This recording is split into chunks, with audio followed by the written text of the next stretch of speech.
you need to get the energy out of this bike. If you don't know how to do that, then turning is useless. Okay. So what we're going to talk about, there's different styles of bikes, different kind of bikes. We know they got link brake system, independent brake system. We know there's ABS out there, so we're going to talk a little bit on each of them and how they work and proper braking techniques. And once we conclude, Sergeant Richard is going to do a demo. Our target speed is going to be 30 miles an hour. He's first going to enter from this alleyway. When he hits these gate cones, he's going to apply a rear brake only. We're going to see how far it takes him to get his energy out with just rear brakes. Then we're going to do the same pass at the same target speed. He's going to do front brake only, no rear brakes, just front brakes. We're going to see where the bike stops with just front brakes. And then we're going to do combination braking. That's front and rear. And we're going to see how the bike performs under those conditions. Bless you. There's studies done that gives you a different variation of the percentages of braking. But we can all come to a consensus that the front brake is the majority of stopping power for your bike. So you need to, if you don't use your front brake, you need to learn how to use it. It's your best friend, but it also could be your worst enemy if you don't apply it correctly with a bike that doesn't have ABS. So the first thing we're going to talk about is your rear brake. When you have your foot on your rear brake, you only want your big toe on there. The reason being is because you can add 10 pounds instead of foot pounds. If you have your whole foot on there, you're going to apply more rear brake than you want to, or you should. When you're doing rear brake only, you only want your big toe on there. That way you can apply fine amounts of pressure to get the desired result. If you put your whole foot on there, chances are you're going to do too much, and you're going to induce a rear wheel skid. When you use your front brake in conjunction with your rear brake properly, you don't even have to consciously add pressure with this foot. When you apply pressure with this front brake, what happens is it compresses the front forks. When the front forks compress, your tire patch widens and it lets your bike set up and prepare for your braking. That technique is applied. When you apply that front brake, you're going to apply it. You're going to let the front forks compress, and once it does, you can squeeze it as you wish to get all the energy out. You go all the way to the grip. What makes bikes go into front wheel skids is from nothing to everything. The bike hadn't had a chance for the front end to compress to accept that weight transfer. So we apply our front brake. We apply it. We'll let the forks compress. Once they do, we squeeze more and more and more until we stop where we want to stop. While doing that, the forks compress, which is shoving my hips forward. When my hips get shoved forward, that's applying my rear brake for me. If I consciously say I need to add more rear brake, chances are it's way too much. Okay? This should be naturally done merely by the proper application of the front brake. When I'm riding along on the highways, patrolling, or just riding my personal bike, there's a lot of times that I'll stabilize my speed and I'll just cover my front brake. Just like with cone riding, anytime I can make a straight line, my speeds are going to improve. They go faster. Straight lines are the fastest way from point A to point B. Well, when I brake, I have to use emergency braking. If I can cut out movement, that increases my brake time, my reaction time. So if I'm riding down the highway and I see a car on my right that may pull out, I expect every car to pull out. I go ahead and get my speed where I want it. I cover that front brake. And even if he does pull out, all I have to do is reach. When I reach, I roll off the throttle. I collect my front brake, and I squeeze. I let it compress the front end. Once it does, I squeeze down to the grip while my rear foot is just covering the rear brake. When I do that, I downshift to the appropriate gear because it doesn't do much good if I get all my speed out, and the next thing you know, the car behind me wasn't paying attention and runs snap over me. So once we get our speed out, we're checking our mirrors, our 360 to ensure that we're safe. If the car behind us is going to run over us, and we haven't downshifted, when we let the clutch go to accelerate, it's going to be in high gear and low down. So once again, I'm going to stabilize my speed. The thread does come out as I anticipated. I just reach for my front brake, and when I do it, it naturally rolls off my grip, my throttle. Collect it, let the front end compress. I squeeze while the momentum and the forward energy compresses my rear fork, and I'm downshifted to the appropriate gear. This bike here doesn't have ABS. I don't think. Does it, Joe? I don't think this bike has ABS. It may, but it has ABS. So there's different applications for ABS versus non-ABS. With a non-ABS bike, we're going to talk about front wheel only. If you apply it improperly, you get to a front wheel skid, your correction is immediately released, properly reapply. Okay? If you get to a front wheel skid, your correction is immediately released and properly reapply. Some indicators that will let me know that I'm in a front wheel skid. My horizon starts to shift. If I'm riding along and I hit that front brake and my horizon starts to shift, that's an indicator. If my front end gets light as glass, that's something telling me I'm in a front wheel skid. We may not hear it, but you'll feel it throughout the bike. If we maintain that front brake, we're not going to last long before we're on the side. Okay? So our correction is immediately release it and properly reapply it. If we're using our rear brake and go into a rear wheel skid, we want to gradually release it till impending skid. We don't want to immediately release it because we've already locked up that rear brake and chances are it tracked off center.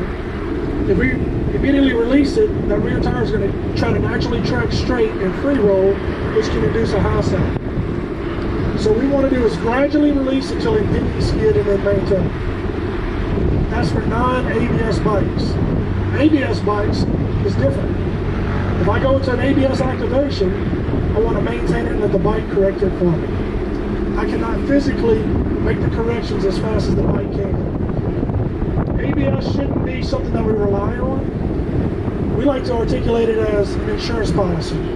I have a cancer policy, but I hope I never get it. I have ABS on this bike, but I hope I never use it. The reason being is because it's man-made and it can fail. If it can fail, it will fail. One of the first ABS bikes that came out, I was fortunate enough to get, and I was very proud of it because I went across a grass field about 60 miles an hour and I wanted to show my boss that I would stop. So I put my feet on the engine guards and I snatched the front brake, and sure enough it stopped. I was all proud because I had the first one in the city. So then I was riding with my other boss, and I'm going up a highway, a state highway. I said, hey man, watch this. I snatched it and I went to a front wheel skid. I immediately released it out of instinct. He said, what happened? I said, well, I don't know. Well, my ABS had failed.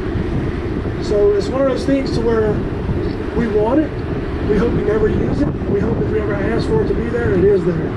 If you find yourself going into ABS, you need to check your braking procedures. Chances are you're snatching that rear front brake. You're not letting those calipers compress in that rotor to get that weight transfer and those sparks compressed before you apply more and more and more. They have bikes with link braking systems. The link braking systems, obviously, if you apply one, it applies to the other. So it really makes braking a little easier for dummies such as myself and some of the guys that work with us. We like it, but Harley's not always the front runner in braking. They're the front runner in coolness. But you know, your BMWs and some of those other bikes have the linking system. I think Harley now has link brakes.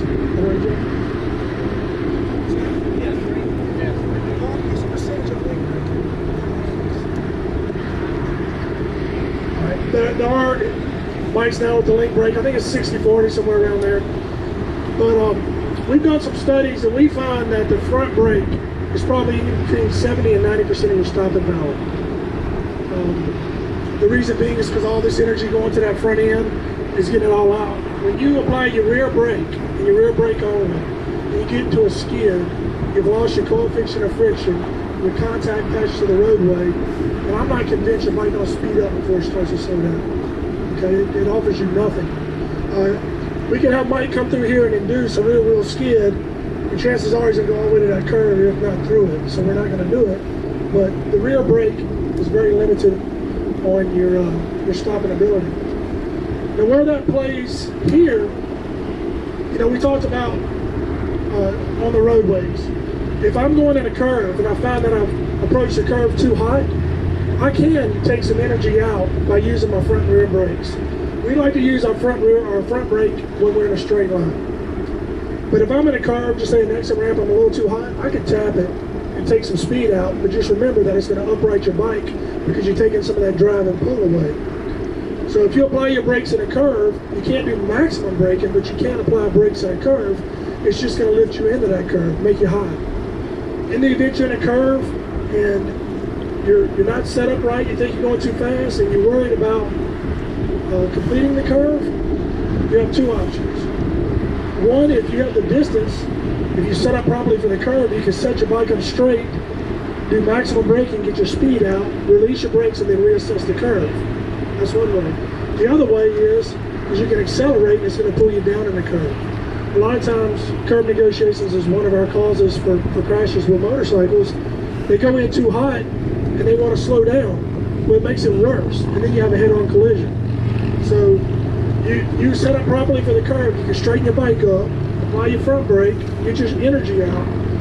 If you need to downshift, do so. Once you've gotten your energy out, release your brake, roll on the throttle, continue through the curve. Once again, the other one is rolling on the throttle, keep your head and eyes up, looking through the curve. That'll keep you down in the curve. Okay? We use our front brakes to our maximum capabilities in straight lines. And where it articulates on this course, it's all of y'all are in the same area and turn in a circle. You can only turn a circle so fast. And no matter your skill level, what separates the really good guys from the average guys and the beginners, there's no secrets, there's no special things they do. They do the basic fundamentals really well in addition to their braking techniques. So when you're in a cone pattern, you're entering the cone pattern, you make your circle, you come out.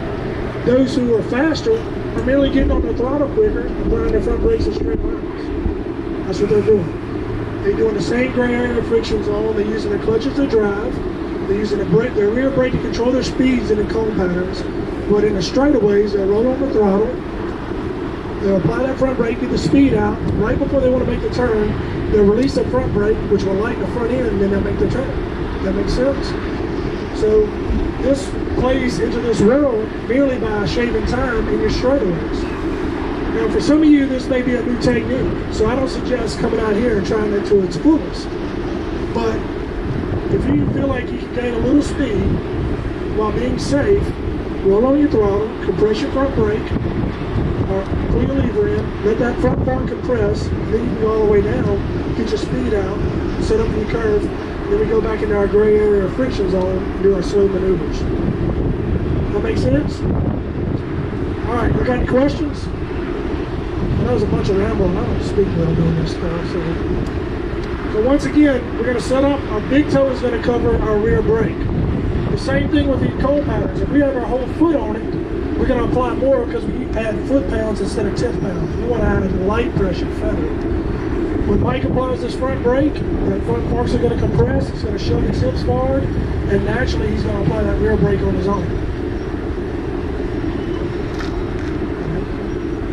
All right, Sergeant Richard is going to line up over there by the bikes around this curve.